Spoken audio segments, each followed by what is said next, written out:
Bonjour, bienvenue à tous et toutes Bonjour tout le monde, ici merci, merci présents, d'être là. vous aussi présents, Mhm. que ce soit en direct, en différé, vous êtes présents, on est là, ça ne peut pas être plus en direct, c'est toujours en direct. Peu importe le temps, le lieu, c'est ça la beauté, hein, dans le fond. Catherine, je pense qu'on va commencer à t'appeler Cathy pour faire la différence Bon, tu veux entre la nommer, la Entre Catherine et renommer. Catherine. Ben non, mais c'est parce que Laquelle? Laquelle? toi, Catherine Gazaube, Dis-moi, Cathy. oui, tu dis que les Ouais, gens t'appellent ok, comme ça. d'accord. Alors, bon. Alors, alors Cathy en est l'exemple. Hier, on avait une journée de simple présence. Elle l'a fait à son horaire, hein. Puis elle a vécu exactement la même chose que nous. Elle est en France, donc c'était 6 heures avant nous. Et j'avais pas lu, évidemment, je me suis pas connecté durant la journée. Et puis, ben, en voyant son commentaire, je voyais qu'elle avait vécu exactement la même chose que nous. Alors, c'est ce qui me fait dire, c'est ce qui confirme, hein, qu'il n'y en a pas de différé, en fait. Il y a pas de, on est toujours en direct dans l'esprit. Alors, ben,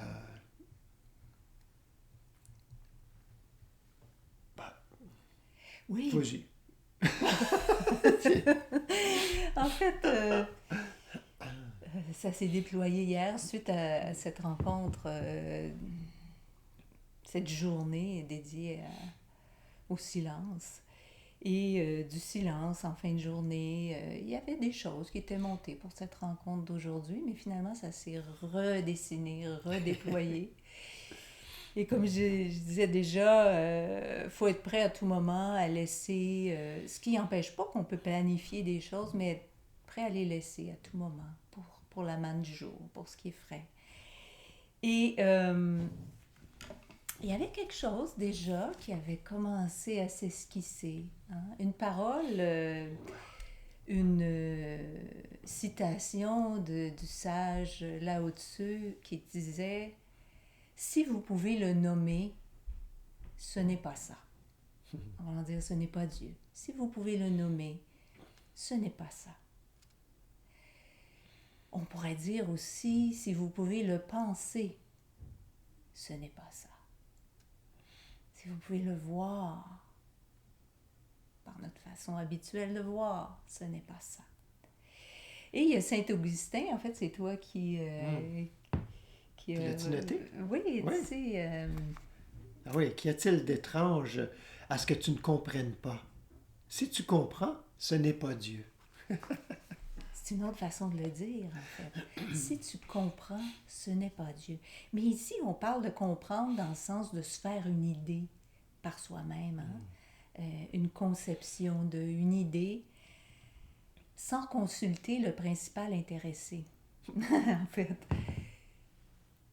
se faire une idée de Dieu sans consulter Dieu. Se faire une idée de quelqu'un, Sans non, l'écouter. sans l'écouter ou sans écouter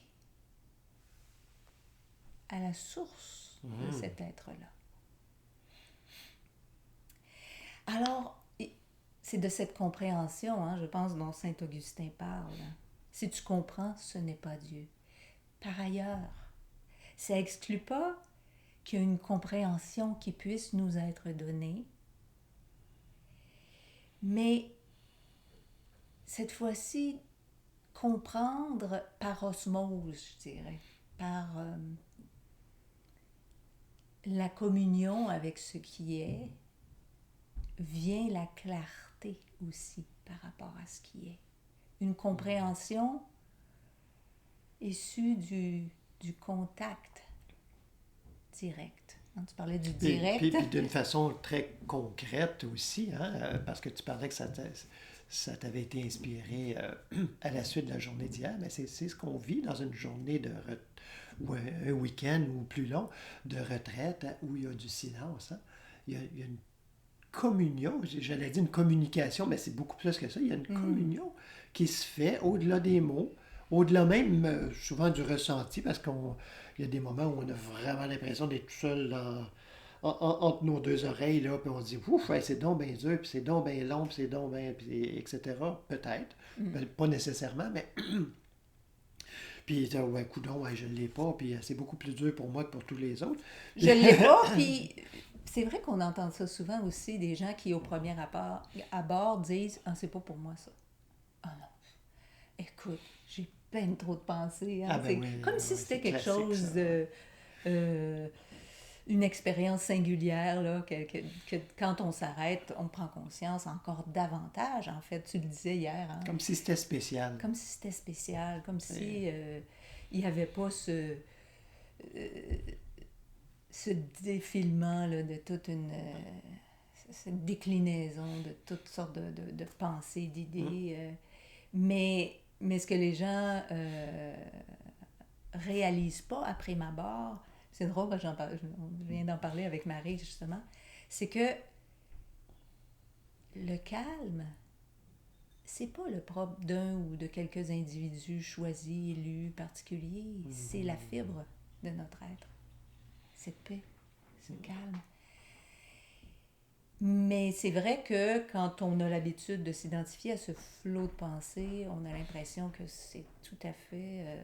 que ça n'existe pas. Qu'il y en a pas, il n'y a pas de... Il n'y a pas de...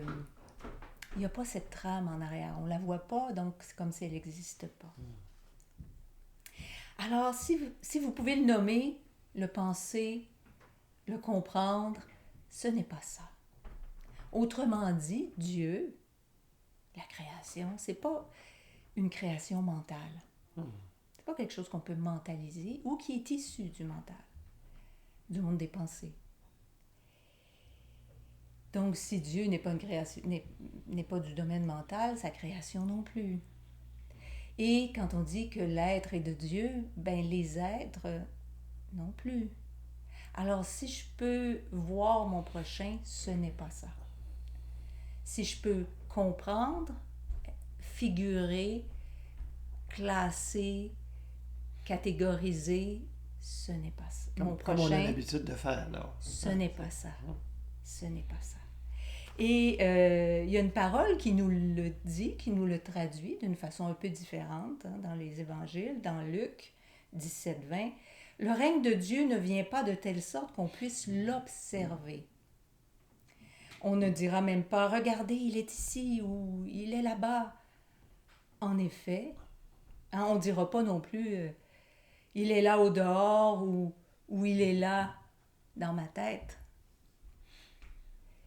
Il est au milieu de vous, au centre, au cœur, pas en périphérie.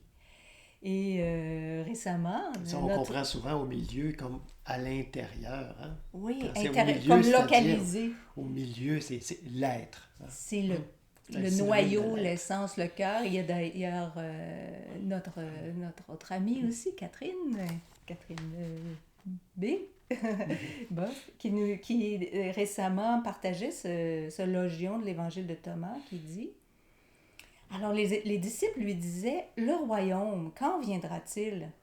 Jésus répondit, ce n'est pas en le guettant qu'on le verra venir.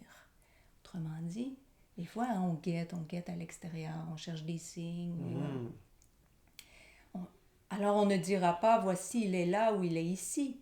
Le royaume du Père est répandu sur toute la terre et les hommes ne le voient pas. C'est pas en guettant, c'est en étant attentif. Hein, c'est pas pareil. Ouais. Guetter, c'est à l'extérieur. On cherche, on attend quelque chose là, qui attentif, va venir nous sauver. Réceptif, ouvert hein, de l'intérieur. Dans un autre passage, dans Jean, il est dit, c'est Yeshua qui parle, mais la conscience, Christ, hein, éveillée à elle-même, qui parle et qui dit aux disciples, là où moi je vais, vous ne pouvez pas venir. En fait, on pourrait même enlever le moi. Hein. Là où, parce qu'en grec, il n'y a pas le moi. Là où hein, où je suis, là où je suis, va. Hein. Ça pourrait être littéralement traduit comme ça. Va et. Vous ne pouvez pas venir. Autrement dit, parce que là, il parlait, il voyait il voyait à travers eux, puis il voyait aussi où il se situait, où il se positionnait en ce moment. Alors, s'il se positionne au niveau de l'intellect, de la pensée, de la compréhension intellectuelle, pour l'instant, vous ne pouvez pas venir. En fait, vous n'êtes pas venu. Vous n'êtes pas... puis il dit un petit peu plus loin, là où je vais, tu ne peux pas me suivre maintenant. Pas là, là. Tu pourrais, mais tu n'es pas là en ce moment, autrement dit. Tu me suivras plus tard. Puis là, Pierre dit, mais voyons, pourquoi? Pourquoi ne puis-je pas te suivre maintenant? Je suis prêt à me défaire de ma vie pour toi. Yeshua, donc cette sagesse, cette toute sagesse, sent que c'est qu'il n'est pas encore mûr, qu'il y a encore des choses à laisser. Autre façon de le dire, tu vas me renier encore. On connaît l'histoire. Tu vas me renier, c'est-à-dire, parce que quand il dit, mais pourtant je suis prêt à me défaire, il est convaincu de ça, je suis prêt à me défaire de ma vie.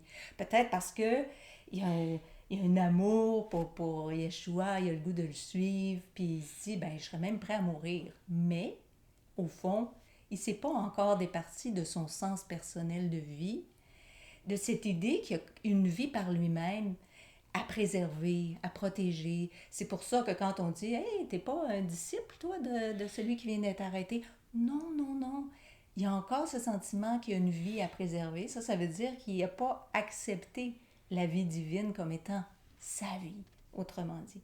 Alors nous-mêmes, à chaque fois qu'on a quelque chose à protéger, à préserver, à garder, par crainte de le perdre, que ce soit notre vie, ça n'a pas besoin d'être notre vie, là. Ça peut juste être notre maison, notre compte en banque, notre emploi.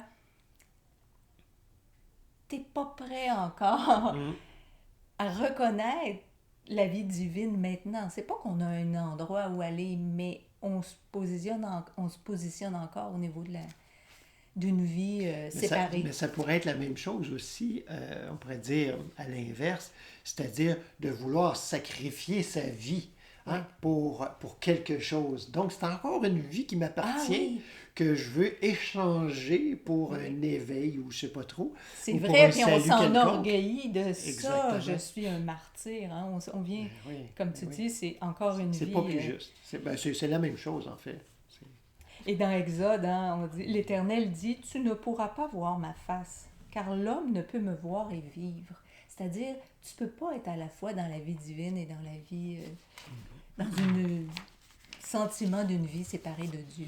Puis quand tu vas me voir, c'est-à-dire quand tu vas entrer, toucher, contacter la vie divine et réaliser que c'est ta vie, ça a toujours été ta vie, ben ce mythe d'une vie autre meurt par le fait même. À ce moment-là, quand on le réalise, ça se peut que 5 minutes plus tard, on réendosse un semblant de vie personnelle, mais à ce moment-là,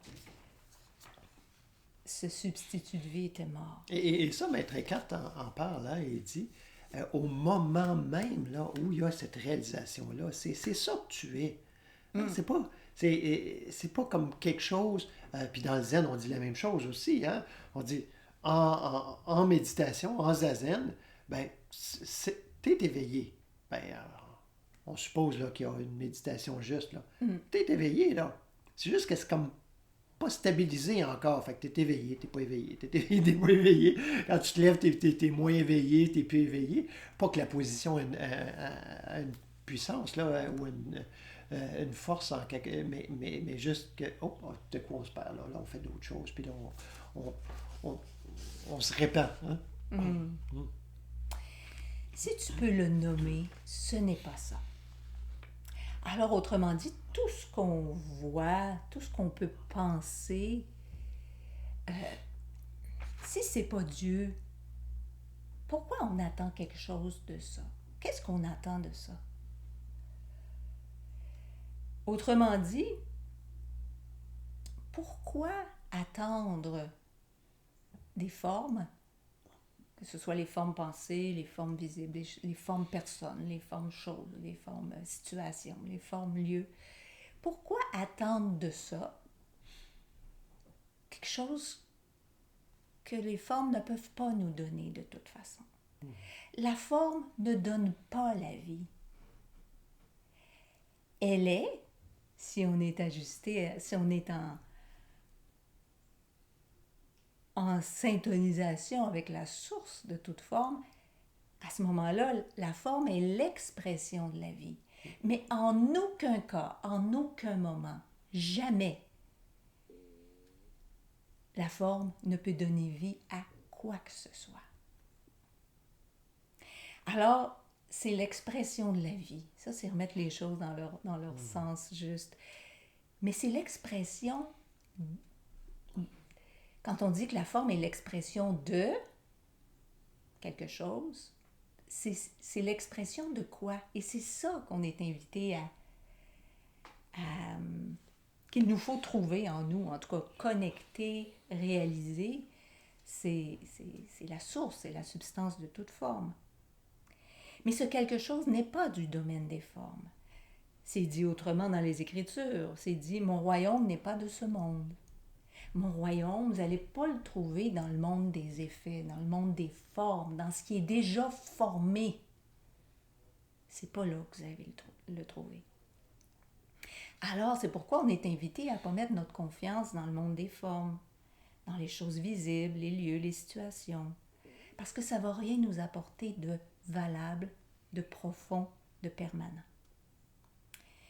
Et là, il ne faut pas oublier... Il y avait une belle citation aussi cette semaine que j'ai postée de Emmett Fox, qui est, bon, je paraphrase, là, mais essentiellement qui disait faut pas s'en faire là, quand il y a par exemple une source de revenus, ce qu'on considère être une source de revenus qui tarit ou qui disparaît. Qui se ferme, un canal qui se ferme. C'est ça, je pense parce que ça veut juste dire qu'il va en avoir un autre. Si on a compris que c'était pas ça notre source. Hein? Si on a compris que la source, c'est le divin, la vie, peu importe comment vous souhaitez l'appeler, là, mais si donc on ne peut pas que mettre de nom dessus. On ne peut pas le voir, on ne peut pas le saisir, on peut pas... Bien, on le voit quand on saisit, quand on essaie de saisir ce qui est de la source, ça fuit. On essaie de figer quelque chose qui n'est pas figeable, qui est vivant. Hein? On peut pas. C'est comme c'est bien beau les papillons là, mais on le voit pas. Mais si on l'épingle sur un mur, c'est ça. Là c'est fini. Hein? Là on peut bien l'observer, on peut voir tous les contours, toutes les choses. C'est plus le papillon, là. Il n'y a plus cette légèreté, cette beauté, cette évanescence, etc., qui est propre à la vie. Donc, oui. Alors, dans le fil, hein, ça continue à se déployer. Puis là, une forme ne peut naître d'une autre forme. La forme ne donne pas la vie. Donc, il n'y a pas une forme qui peut naître d'une autre forme. Pourtant, c'est ce qu'on pense humainement. On pourrait le dire autrement. Un effet ne peut naître d'un autre effet. Ce qu'on peut voir, c'est toujours les effets de quelque chose. Quand je dis l'expression de quelque chose, on pourrait dire aussi les effets. Mais les effets de quoi? Ça, on ne le voit pas. Ça, on ne peut pas le saisir. Alors, il n'y a pas un effet qui a le pouvoir de donner naissance. La source est toujours invisible, innommable, incompréhensible avec nos sens. Et donc, il nous faut toujours revenir à la substance première pour que, ou on pourrait dire revenir à une page blanche. Tout comme si on a fait un dessin sur un tableau, on efface le tableau. C'est une autre façon, pour pouvoir redessiner autre chose, c'est une autre façon de dire, il faut revenir à la source pour être régénéré, pour qu'une nouvelle forme prenne naissance, une nouvelle paix, un nouvel éclairage, être vivifié, être renouvelé, être régénéré. C'est pas les formes qui vont nous donner ça. C'est toujours revenir à la page blanche. Des fois, il faut que ça brasse un peu. Hein? C'est comme Le fameux jeu quand on était Ah jeune. oui, le Etch-a-Sketch. Oui, oui, Je sais oui, pas. Tu te souviens, hein? On brassait la tablette, là, on C'est pouvait recommencer vrai. à dessiner. C'est vrai, c'est vrai. Alors, c'est ça, mais des fois, il faut que ça brasse pour que ça s'efface. Se Toutes secouer ces- un peu ouais. dans le sens de notre torpeur, parce qu'on peut se faire prendre à penser que, OK... Ou la vie nous secoue des fois, hein, Ouais, volontairement, Les pour dire, hey, événements, là, vas-tu lâcher, là? mais c'est toujours la bienveillance derrière, ces bras hein, qui veulent nous ramener, là. Viens, je suis la vie, hein, et je vais. De moi viendront toutes les formes dont tu as besoin. Alors, et là, comme ça, dans le déploiement, ça nous amène jusqu'à la Genèse. Genèse 2. Et là, c'est intéressant, Genèse 2, le titre, Les débuts de l'humanité. Tiens, c'est les débuts de quoi donc? Je vous cite un passage dans la Genèse 2. Alors le Seigneur Dieu, vous remarquerez ici qu'on ne parle pas de l'Éternel, de Dieu, on parle du Seigneur Dieu. Il y a comme il est gonflé, là. Il y a comme un attribut, deux noms, là, tout à coup. Bon. Alors le Seigneur Dieu fit tomber une torpeur. Hein, justement, je parlais de torpeur tantôt. Torpeur, hein, c'est comme être à moitié conscient, endormi, entre deux. Un ralentissement, on en parle dans ces termes-là, on définit la torpeur comme un ralentissement général des manifestations de la vie. Tiens. Donc, Seigneur Dieu a fait tomber une torpeur sur l'homme qui s'endormit. Il prit une de ses côtes et referma la chair à sa place. Le Seigneur Dieu forma une femme de la côte qu'il avait prise à l'homme et il l'amena vers l'homme.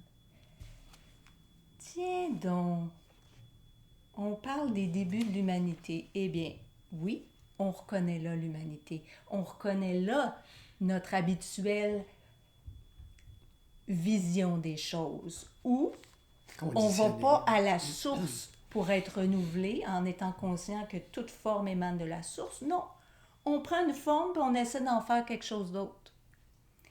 On pense que la forme peut créer quelque chose. Alors là, c'est de ça dont on parle. Ça m'est apparu comme une évidence hier. C'est, voyons donc. C'est de créer quelque chose, quelqu'un, créer un être à partir d'une forme déjà existante. Et puis là, qu'est-ce qu'on fait? On y en enlève un petit morceau. Là, ça donne naissance aussi à toutes ces conceptions qu'il y a quelque chose de moindre, de plus grand, de plus petit.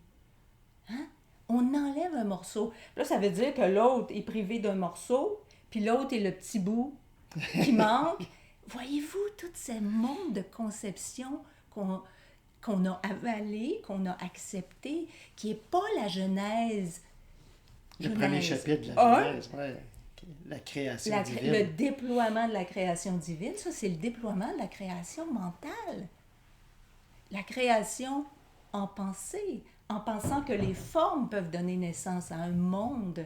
Avec l'idée qu'on s'était déjà fait de Dieu, hein? Donc le Seigneur Dieu.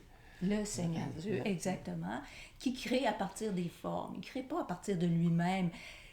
Le monde, la réalité divine, qui est l'expression même du divin, qui est un qui fait corps. Là, on prend un petit morceau ici, on le sépare, on essaie de faire du neuf avec du vieux. Puis, Du raboutage. Du raboutage.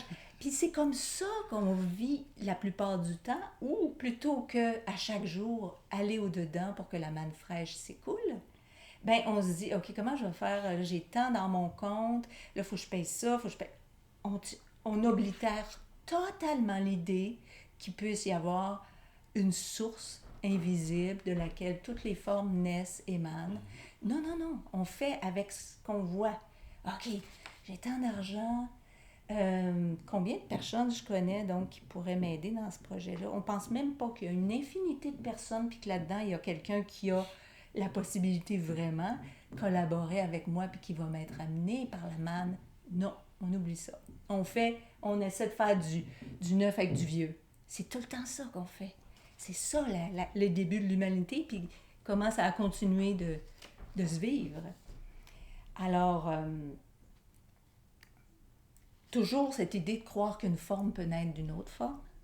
Il est dit ici, encore une fois dans la Genèse, le Seigneur Dieu modela l'homme avec de la poussière prise du sol. Tiens, encore une fois, on utilise ce qui est formé puis on fait quelque chose avec. Nous, ce qu'on fait tous les jours, c'est qu'on part de nos conceptions déjà formées, de l'idée qu'on s'est faite déjà des choses. Puis là, on essaie de faire entrer le nouveau qui nous apparaît dans ces petites cases-là. C'est ça qu'on fait. On prend de la poussière, puis on essaie de faire quelque chose avec. Là, Alors, on dit, il insuffla dans ses narines la laine de vie et l'homme devint un être vivant. C'est ça. Alors, on prête vie aux choses, on leur attribue des qualités, on pense que c'est comme ci, comme ça. Puis là, on gonfle ça là, de nos pensées, de nos opinions. Le Seigneur Dieu fit germer du sol tout arbre d'aspect attrayant et bon à manger. L'arbre de vie au milieu du jardin et l'arbre de la connaissance de ce qui est bon ou mauvais. Bon. Fait que là, on est dans un monde où il y a l'arbre de vie puis autre chose. C'est une chose parmi d'autres. C'est un arbre parmi d'autres. Il y a l'arbre de vie, puis il y a d'autres arbres. T'sais. Mais c'est exactement ça qu'on vit. Il y a la vie divine à quelque part dans le jardin, mais regarde, c'est tellement touffu que je ne sais même plus où est l'arbre de vie, là. Puis, parce qu'il y a une multitude d'autres arbres, finalement, qui sont autre chose. Puis, en plus, cet arbre-là, regardez, mais comment c'est insensé? Mais comment on essaye de faire du sens humainement avec quelque chose qui est tout à fait insensé? Alors, l'arbre de vie, il n'y a pas des arbres de vie, il y a un arbre de vie, il y a une vie. C'est la totalité de la vie. Quand on nous dit vous êtes des branches, ben, c'est pas vous êtes un petit quelque chose. On a pris un arbre, on a décollé une branche, on a fait un greffon. Non, c'est comme vous êtes les sarments, je suis la vigne. C'est un et c'est jamais séparé. Il y a un arbre, l'arbre de vie, c'est tout. Ça, c'est la vérité, la vie divine.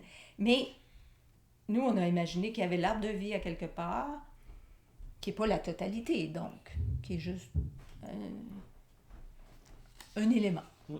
Je ne sais pas si Genèse 1 et Genèse 2, si ça a été, je me pose la question à savoir si ça a été écrit un à la suite de l'autre d'une façon voulue, ou si, parce que c'est un peu bizarre, hein, parce qu'il raconte comme la création, puis on la raconte encore, mais là, d'une autre façon. Comme, pardon, oui. À la suite. Donc, ou si c'est vraiment l'esprit du monde, on pourrait dire, hein, qui se fourvoie, puis qui vend la mèche sans le vouloir, puis qui se fait découvrir. Puis, mais tout ça par l'esprit, hein, qui fait bien les choses, tout comme ça n'a même pas de sens qu'on ait gardé le livre des Révélations, le livre d'Apocalypse, à la fin, là. Ils se sont posé la question tellement de fois, là, est-ce qu'on regarde ce livre-là? On ne sait pas trop ce que ça veut dire, tout ça. L'Esprit a fait qu'on l'a gardé, puis qu'il y a plein de choses qui se révèlent à travers ça, dans la symbolique, évidemment, là. C'est pas un récit de la fin des temps. C'est un récit du début du monde spirituel. La fin de cette création mythique. En tout cas, mais je me pose la question quand même. Mais c'est intéressant, on pourrait voir ça aussi dans un... voici la création. Voici la création divine. Maintenant, voici le déploiement de l'ignorance de cette création jusqu'à l'éveil. À ce nouveau monde qui apparaît comme un nouveau monde, mais qui en fait, on retourne au début. Là, c'est comme vraiment une boucle, là. Il y a comme un cercle, un cycle. Mm. On pourrait le voir comme ça aussi. Ouais. Alors, Tout comme ils le disent dans Bible Project, hein, ils disent toujours ça, c'est un tout unifié. oui, Hein? oui. C'est pour ça que si tu prends juste une partie, puis tu dis, mon Dieu, quel concept. Puis tu regardes, tu lis la Genèse 2, tu dis, quel Dieu. Mais justement, quel Dieu on parle? Comment on peut l'arrimer avec le Dieu que Yeshua a révélé? Mais voilà, le Seigneur Dieu, la conception d'un Dieu, et Dieu, tel qu'il est révélé par la connaissance directe, par la communion. Et là, on met ces paroles-là dans la bouche de Seigneur Dieu. Vous n'en mangerez pas de cet arbre de la connaissance de ce qui est bon ou mauvais, afin de ne pas mourir. Quel non-sens! La vie même, au sein de laquelle il y a la menace de mort, d'une mort. Puis là, le serpent qui arrive, qui dit, mais non, vous ne mourrez pas. Alors, ça, c'est ce matin, en fait, que c'est venu. Vous ne mourrez pas. Dieu sait que le jour où vous en mangerez, vous serez comme des dieux, possédant la connaissance de ce qui est bon ou mauvais. Eh bien, intéressant, hein? Donc là, dans la conception qu'on s'est fait de Dieu, sans le connaître, sans aller voir le principal intéressé pour qu'il nous informe de ce qu'il est, non, on se fait une idée. Puis là, on s'imagine un Dieu qui nous garde dans l'ignorance. Ça vous dit quelque chose?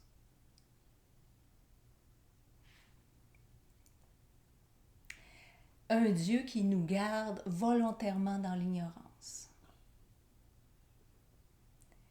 Ça fait des histoires et des scénarios, ça. Donc, alors qu'il est dit, un Dieu, n'est-il pas écrit, Yeshua qui dit, n'est-il pas écrit dans votre loi, j'ai dit, ça c'est l'Éternel, le divin qui parle, vous êtes des dieux. Ainsi, la loi a appelé Dieu ceux à qui la parole de Dieu a été adressée. Hein, dans le psaume 82, je le déclare, vous êtes des dieux, vous êtes tous des fils du Très-Haut. Mais Yeshua l'a dit, la différence entre le Dieu ici dont on parle, si vous mangez la pomme, vous allez être des dieux, et je suis dans le Père et le Père est en moi. Ne voyez-vous pas que c'est le Père qui fait les œuvres? Je ne suis pas un Dieu par moi-même. Mais si je réalise mon unité avec ce qui est, eh bien, ça va s'écouler dans mon expérience. Et vous pourrez en être témoin aussi. Et vous pourrez, vous aussi, le contacter et le vivre. Alors, on est loin, là, de cette... Ah, OK, on est gardé dans l'ignorance. Ouais, OK. Non, moi, je suis libre, là. Tu m'empêcheras pas de... Je vais goûter, moi, à la pomme. J'y goûterais, moi, pas à la pomme, mais à l'expérience de ça. Là, j'arrêterais un petit moment pour juste, justement, laisser résonner ces paroles-là un peu. Prendre le temps de... Parce que c'est fort, hein? Ne savez-vous pas, vous êtes des dieux. C'est comme... Mais on dit à ceux à qui est adressée la parole, c'est-à-dire à ceux qui l'écoutent, qui l'entendent, qui la reçoivent. Alors, c'est des paroles fortes qui méritent d'être... de résonner à l'intérieur, hein, pour que la compréhension vienne de l'intérieur et non pas de d'autres paroles encore.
Il n'y a pas de Dieu qui veut nous garder dans l'ignorance,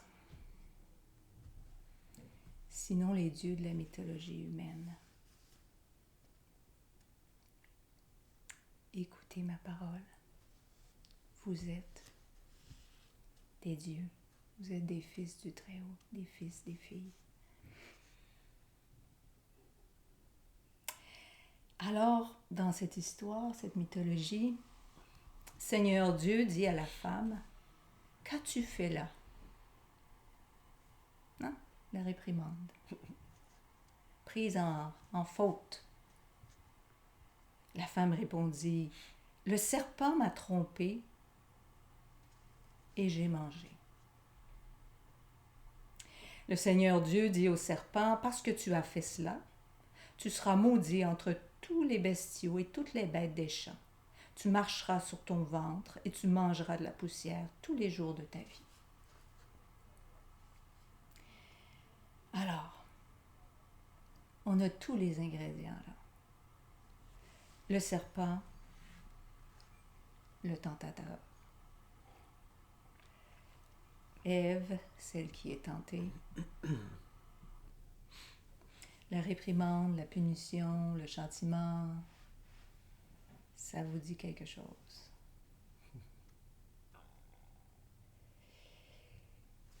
L'univers divin, si on regarde Genèse 1, est l'expression de Dieu, émane de Dieu. Aucune expression n'est autonome et peut agir par elle-même à l'inverse de la nature de ce dont elle est l'expression. C'est un non-sens. Dans l'esprit d'unité, de vérité, c'est un non-sens. Et c'est là que ce monde, c'est une compréhension, en fait, qui nous est donnée juste pour nous aider à laisser ce monde de non-sens, ce monde d'incohérence, tissé de non-sens et d'incohérence, comme une mythologie. Il n'y a personne qui lit une histoire, un mythe, et qui croit ça, peut-être, mais au pied de la lettre. On sait que c'est une histoire qui est racontée. Mais on a oublié ça. On parle bien de la création de l'humanité, c'est-à-dire pas la genèse divine, la création de l'humanité, le monde tel qu'on l'a accepté, ce qu'on a avalé. Alors, et on dit donc, le Seigneur Dieu l'expulsa du jardin d'Éden, il expulsa l'homme, la femme, pour cultiver le sol d'où il avait été pris. Puis là, vraiment, dans notre histoire, on pense qu'on a été expulsé d'un lieu d'abondance, de joie, de plénitude. On vit vraiment comme ça. On a été expulsé, ça veut dire qu'on a dû faire quelque chose de mal. On prend ça pour acquis, là. Ou quelqu'un a fait quelque chose de mal à quelque part, là. C'est pas moi, si c'est pas Adam, c'est Ève, si c'est pas Ève, c'est le serpent, on se lance la balle. On se lance la balle. Mais on a été expulsé de quoi, en fait? Si c'était pas le jardin de Dieu, de quoi on a été expulsé? Cet Éden-là, ce fameux paradis terrestre. Mais c'est quoi? C'est simplement une conception mentale du royaume de Dieu. Puis on peut être expulsé d'un pour entrer dans une autre conception. On n'est pas sorti du bois nécessairement. Expulsé d'une conception mentale erronée à laquelle on travaille toute notre vie, si on demeure dans ce monde conditionné, à vouloir y retourner. Oui. Quelle folie. Mais donc, c'est un royaume qu'on décrit, l'Éden. C'est un royaume. N'oubliez pas l'histoire avant l'expulsion, là. C'est un royaume où on peut être trompé. Il y a quelque chose là-dedans qui peut nous tromper. On peut être trompé, on peut être blessé, on peut être rejeté. Mais quel mensonge! Hein? Quel mensonge! Et c'est ça, c'est vraiment à ça qu'on est tous invités. Laisser ce monde formé mentalement, cette genèse mythique, pour retrouver la véritable genèse. Le monde formé de l'intérieur, c'est-à-dire formé à partir de la conscience divine. On ne parle pas du mental, cette zone-là où toutes les pensées fourmillent, là, grenouillent comme sur une terre mythique. Là. Non, non, non. On parle de cet espace, ce néant, qui n'est pas un vide, mais qui est un espace libre, dégagé, duquel la vraie création peut surgir dans notre expérience. Et là, je reprendrai les paroles de Ève qui dit « Le serpent m'a trompé et j'ai mangé. » Et là, le serpent.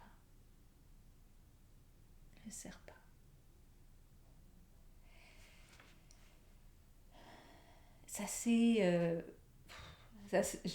révélé hier, mais d'une façon vraiment bouleversante pour moi, intérieurement. Là, ça m'a touchée profondément. Le serpent, c'est cette représentation première du mal. C'est comme ça qu'on le décrit dans l'histoire. Hein, c'est comme ça, on se l'est figuré comme ça, le mal. On y a donné une forme, comme ça existe, puisque ça a une forme, ça existe. C'est ce qui trompe. Ça prend quelque chose qui trompe pour être trompé. Mais on voit aussi dans les Écritures, dans l'histoire de Moïse, entre autres, que le serpent a été redressé, relevé. Hein, on dit, Moïse fit un serpent d'airain, hein, c'est un alliage de métaux, et le plaça sur une perche. Il a élevé le serpent qui mordait la poussière, cette représentation du mal. Quand on s'élève, on se laisse élever en conscience par notre Père à tous, là. Bien, ce qui était cette représentation du mal s'est élevé, redressé, ramené à sa juste place. Il n'y a qu'une création, donc il n'y a qu'une créature, et c'est la créature divine. Et quand ça se redresse, quand on voit clairement que rien dans le monde des formes, dans le pouvoir de mal sur nous, dans le pouvoir de mal tout court, eh bien, c'est ce qu'on appelle la guérison. Et on disait dans le récit, quiconque avait été mordu par un serpent s'est fait prendre à croire que le mal existe, Donc, il est de Dieu, ou en tout cas, on n'a pas ou trop... qu'il y a plus qu'un pouvoir. Ou il y a l'arbre de vie, puis un autre arbre. Quiconque a été mordu par un serpent et regardait le serpent d'airain, le serpent élevé, quiconque regarde à l'intérieur de sa conscience, regarde et se laisse éclairer, eh bien, quiconque regarde le serpent élevé conservait la vie, avait la vie éternelle, sortait de cet Éden mythique pour retrouver le vrai jardin où il n'y a qu'un arbre, et c'est l'arbre de vie. Et le serpent est réhabilité, est ramené, et tout ce qu'on... Là, on pense au serpent, c'est intéressant parce que beaucoup de gens craignent les serpents. Hein? C'est resté dans l'imaginaire. Là. C'est resté comme une représentation de quelque chose qui est nocif, destructeur. Mais c'est tantôt un serpent et tantôt mille et une autres choses qui doivent être relevées, redressées, ramenées dans leur verticale, ramenées non pas comme un effet qui a des effets sur les effets, mais comme un effet de la source qui n'a pas le pouvoir de mal, qui n'a aucun pouvoir par lui-même. Vous êtes des dieux, mais à qui écoute la parole, à qui se sait un avec son Créateur. Et c'est d'ailleurs le symbole de la médecine, ce fameux bâton avec les deux serpents entrelacés. Voyez-vous, comme si... Le caducé, on sait que d'élever... mais on n'est pas allé à la racine du symbole. Qu'est-ce que c'est? Du symbole, mais plus qu'un symbole, de la réalité, de l'expérience de redresser le serpent, à laquelle on est tous conviés, d'être élevé à ce point dans la conscience Dieu où on peut dire, comme Yeshua, tu tu ne peux avoir aucun pouvoir sur moi. Il parlait à une forme, à Pilate. Tu ne peux avoir aucun pouvoir sur moi, ni de bien, de me garder en vie par ton bon vouloir, ni de mal. Il est dit d'ailleurs dans Jean, et comme Moïse éleva le serpent dans le désert, il faut de même que le Fils de l'homme soit élevé, afin que quiconque croit ait en lui la vie éternelle. Donc, on a, nous aussi, à être élevés de ce fait, parce qu'on est comme des serpents, en vérité. On se considère comme des serpents dans la Genèse mythique. Nous laisser Dieu nous élever de notre statut de serpent qui mord la poussière, là, parce que bien souvent, dans notre expérience, on a l'impression de mordre la poussière, puis travailler à la sueur de notre front et tout ça, là. Tous les châtiments qui sont tombés sur ceux qui ont été tentés par le serpent. Hein? Fait qu'on on est tenté par le serpent. On est avec qui je suis en relation. Je suis en relation avec le serpent. Ça veut dire que je suis comme un serpent, moi aussi. Puis bon, élever le Fils de l'homme pour retrouver cette verticalité, nous aussi. Pour se retrouver dans notre réalité qui ne peut faire le mal en vérité, qui n'a pas ce pouvoir-là. Et dont tout le pouvoir est dans la conscience et non pas dans la forme. C'est un effet, c'est une expression, c'est une manifestation qui n'a pas de pouvoir par elle-même. Alors on dit dans les Écritures, le Fils, le Christ, cette conscience que nous sommes, est l'image du Dieu invisible, le premier-né de toute la création. Le premier-né de toute la création. C'est le Christ, cette conscience de vérité que nous sommes. Personne n'a jamais vu Dieu. Dieu, Fils unique, qui est dans le sein du Père, nous l'a dévoilé.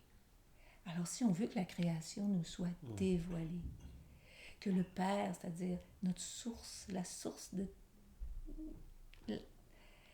la genèse de l'univers tout entier,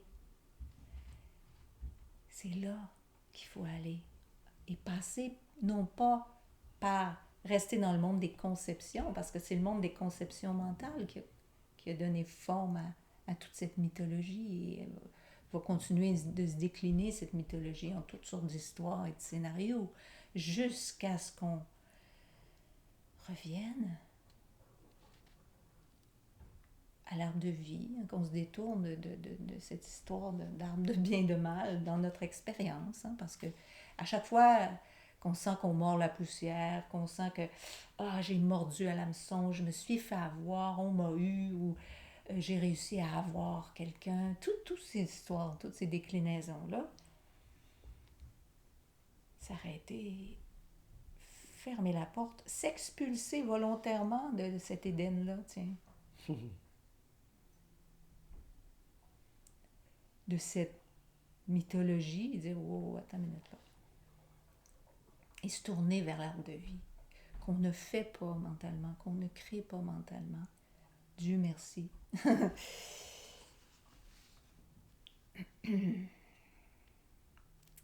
Sortir donc de la tromperie, relever le Fils de l'homme, le serpent, toute chose à laquelle on attribue un pouvoir de bien ou de mal.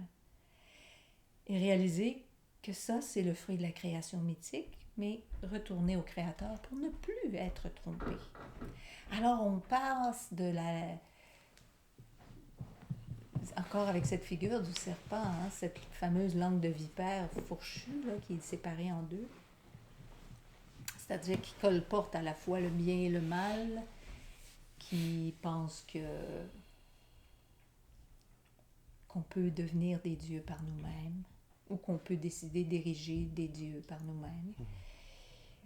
Revenir à la parole qui unifie. parole unifiée, la parole unifiante aussi. Seule elle peut nous ramener hors de ces images trompeuses, de ces idées, pensées trompeuses. Et c'est ce qui arrive, en tout cas, ça m'est apparu hier dans la méditation, comme une injonction forte, tu n'es pas ces pensées, tu n'es pas ces pensées, ce n'est pas toi. Ces pensées qui sont juste un déballement, d'un dérivé de cette mythologie. Alors, quand on se tourne pour écouter la parole unifiée et unifiante, tous ceux qui ont été mordus, ou plutôt on pourrait dire tous ceux qui ont mordu aussi à la parole du serpent qui nous dit qu'on peut acquérir une connaissance par nous-mêmes, on peut self-made man and woman, se construire. Alors, c'est à ce moment-là que cette parole unifiante va vraiment nous guérir. C'est l'antidote au venin. Mais en vérité, on doit réaliser que ce venin-là n'a de pouvoir que si on reste dans la mythologie. Mais si on s'éveille, quel est l'antidote contre un mythe?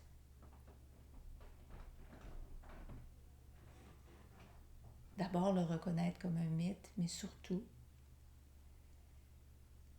quand la vérité, la véritable histoire divine qui se déploie, qui se déroule maintenant, quand celle-ci nous est révélée, c'est le seul antidote réel, véritable. C'est-à-dire qui nous fait sortir de notre torpeur, notre torpeur, notre endormissement, où on croit que les formes peuvent donner naissance à des formes. Et on voit encore dans le récit de la Genèse 2 que il est dit l'Éternel Dieu, encore une fois, c'est pas juste l'Éternel, c'est pas juste Dieu, c'est l'Éternel Dieu, forma de la terre tous les animaux des champs et tous les oiseaux du ciel, et il les fit venir vers l'homme pour voir comment il les appellerait, et afin que tout être vivant portât le nom que lui donnera l'homme. Eh bien, cet univers mythique, c'est un univers où c'est nous, en fait c'est nous, à partir des conceptions mentales, que toute chose a été appelée, que tous les attributs de bien, de mal, toi tu es comme ci, toi tu es comme ça, comme si on avait le pouvoir de baptiser toute chose par nous-mêmes, de bonne, de mauvaise.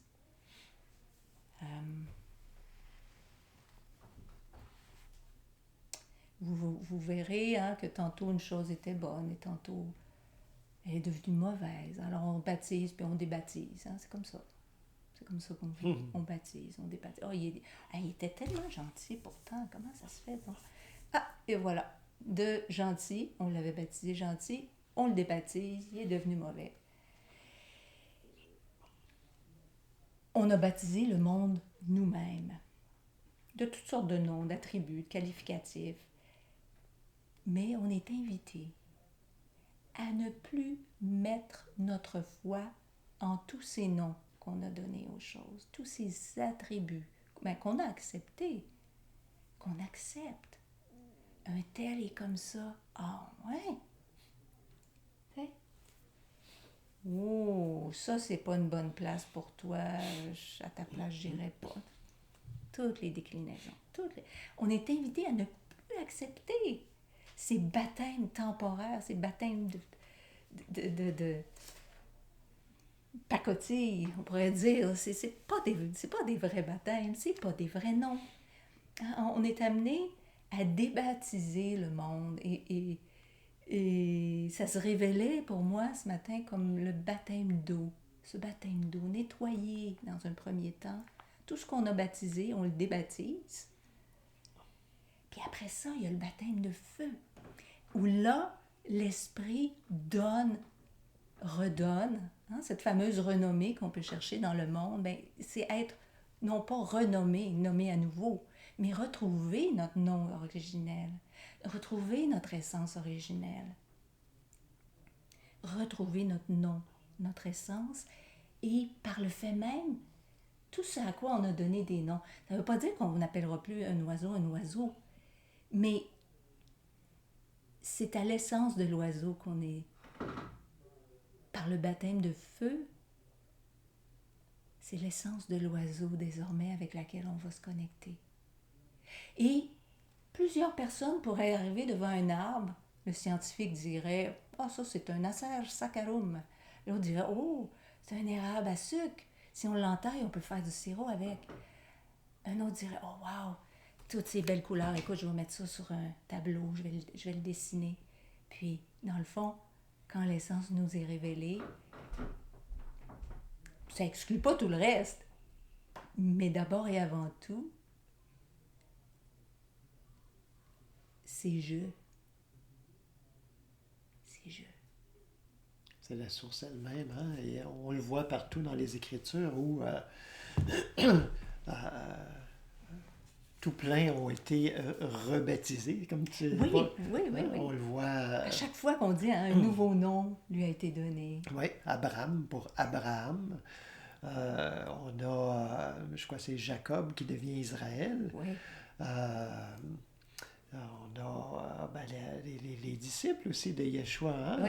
Plusieurs. En fait, c'est évidemment Simon, hein? Simon qui se fait appeler, bon, en français Pierre, mais c'est Céphas, hein? Pierre, roc, qu'on a toujours, hein, on a toujours dans la tête, là, oui, tu es Pierre, sur cette pierre, je vais bâtir mon église, alors c'est quelque chose de solide. Oui, mais ça veut aussi dire tête dure, là. Aussi. Avant que la conversion revienne. Il y a, c'est qui? C'est Jacques, Jean... Pierre Jean-Jacques. Non, c'est pas Pierre. Jacques et Jean, en tout cas, qui se font appeler les Boanerges, hein, par Yeshua, les fils du tonnerre. Donc, bon, là c'est plus une appellation, hein, qu'un nom qui change. Mais on le voit aussi, hein, c'est dans toutes les traditions spirituelles, aller jusqu'à il n'y a pas si longtemps dans la tradition catholique aussi. Hein, ceux qui entraient en religion, ils changeaient de nom. On leur donnait un nouveau nom. Hein, c'est un nouveau nom. Il y a un sens à ça. Il y a un sens. C'est pas juste de dire on veut plus que tu n'aies rien à faire avec ton ancienne vie. Dans le sens mondain. Non, c'est comme, il y a un changement, là. Oui, effectivement, c'est une nouvelle vie. Donc, c'est un nouveau départ. Une possibilité, en fait, de nouvelle vie. Mais la nouvelle vie, puis le baptême, c'est à l'intérieur. Il y a une coupure, hein? Et c'est ça, et dans toutes les traditions spirituelles, hein, on offre un nom spirituel qui vient... c'est pas nécessairement un nom qui va décrire la personne. Hein? Souvent, en tout cas en Extrême-Orient, c'est peut-être un peu différent. Mais malgré qu'en Occident aussi, hein, c'est souvent quelque chose vers lequel on doit cheminer. Hein? Ça devient une inspiration. Une invitation, c'est ça, se déployer, en fait, ce nom-là. Et des fois, c'est lourd. Hein? Il y en a qui trouvent ça très lourd, comme non spirituel, peu importe lequel. C'est comme, ouf, il faut que je vive à la hauteur de ça. Alors, c'est un rappel aussi qui peut être quasi constant. Hein? Il y a une belle fonction à ça, je trouve, moi. Oui. J'ai toujours trouvé ça très en autant très que c'est beau, pas un attribut de plus. Non, que c'est pas une étiquette de plus. L'éternel Dieu, Seigneur, tu sais, là, on ajoute des titres. Effectivement. On ajoute des titres. Mais je pense que quand c'est offert et reçu de façon minimalement éclairée, là, et ça peut être un outil. Mais c'est juste un outil. Mais d'abord et avant tout, retrouver notre nom originel, c'est retrouver notre essence, notre nature. Comme dans le psaume 147, on dit « Il dénombre l'Éternel, il dénombre les étoiles, sur chacune il met un nom. » Son nom. C'est pas... Et justement, c'est ça ce dépouillement. Quand on arrive en méditation, par exemple, où on se sent comme ci, comme ça, triste, mélancolique, peu importe les titres qu'on ait pu se donner,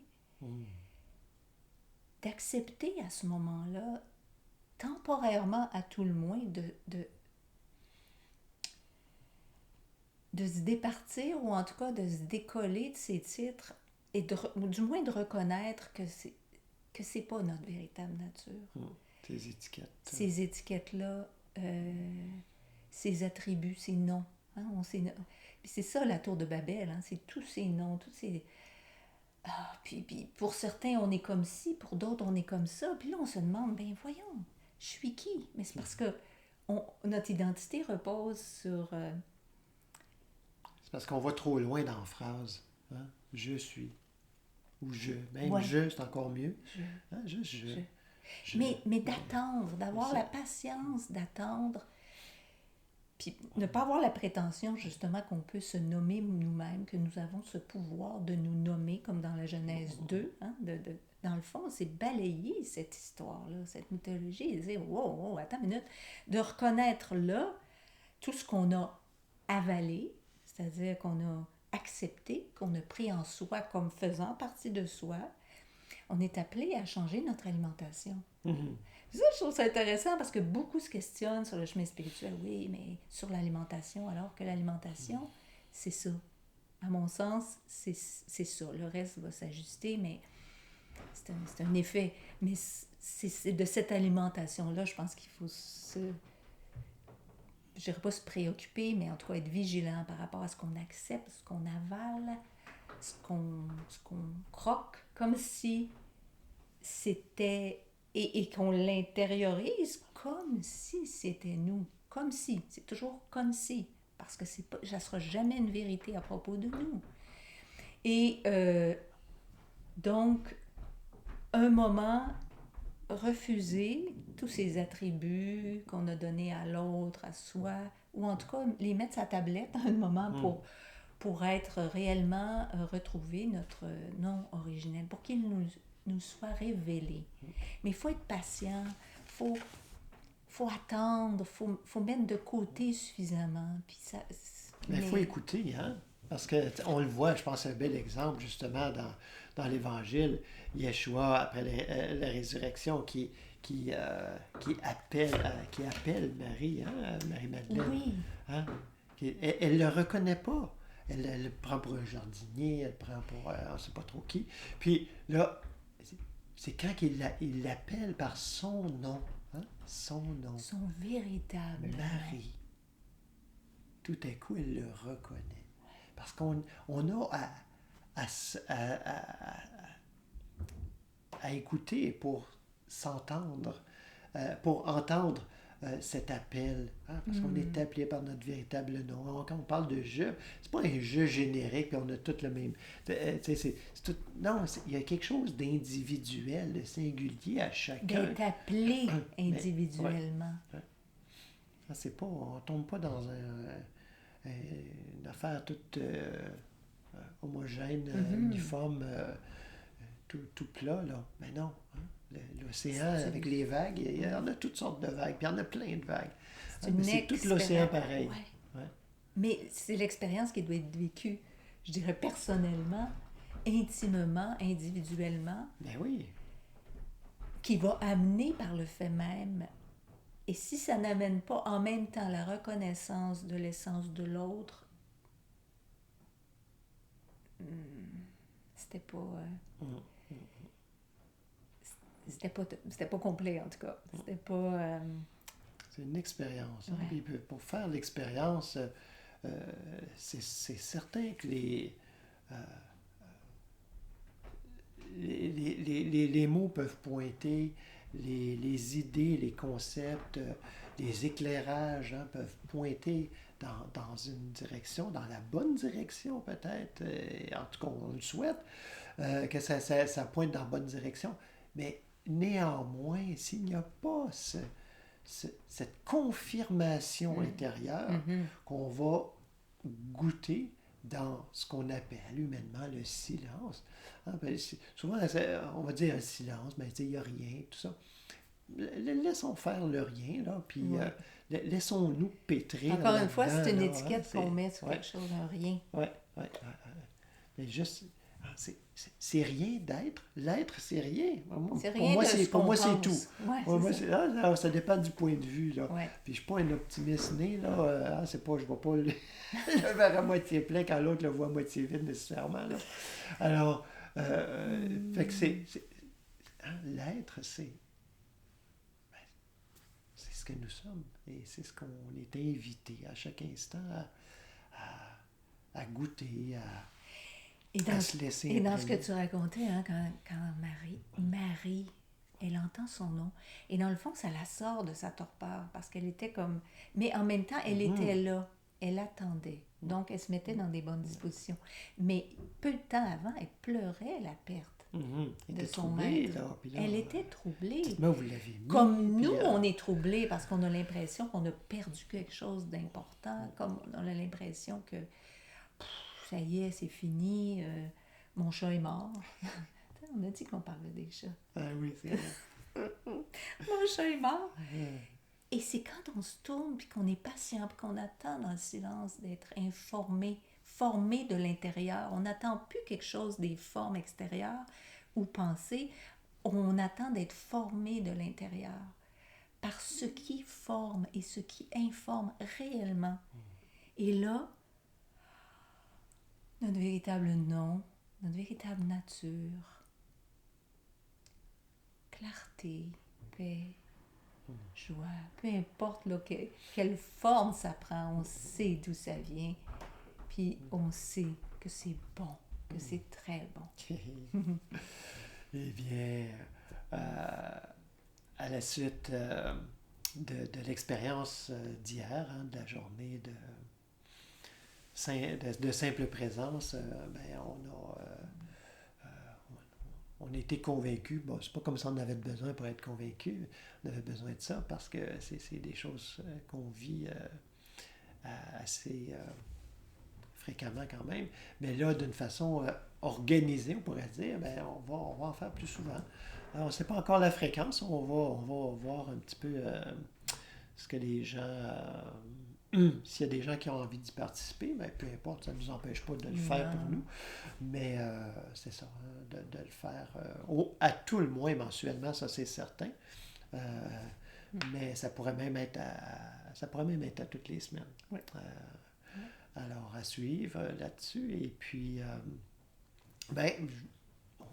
je nous invite à prendre un petit 2 minutes, hein, juste pour se déposer, pour se laisser informer.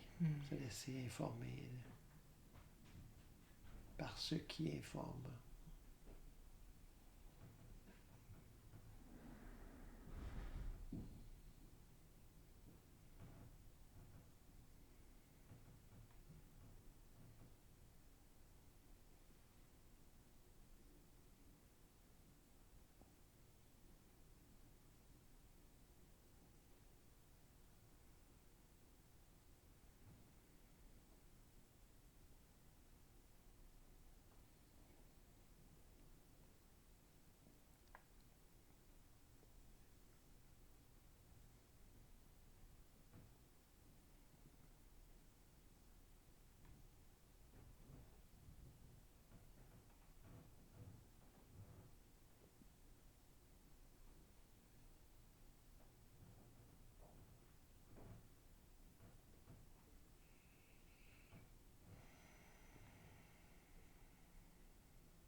passe.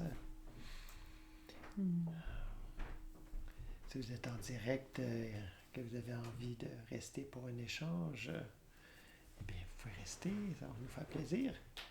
Et sinon, ben, à bientôt. À tout de suite. À tout de suite.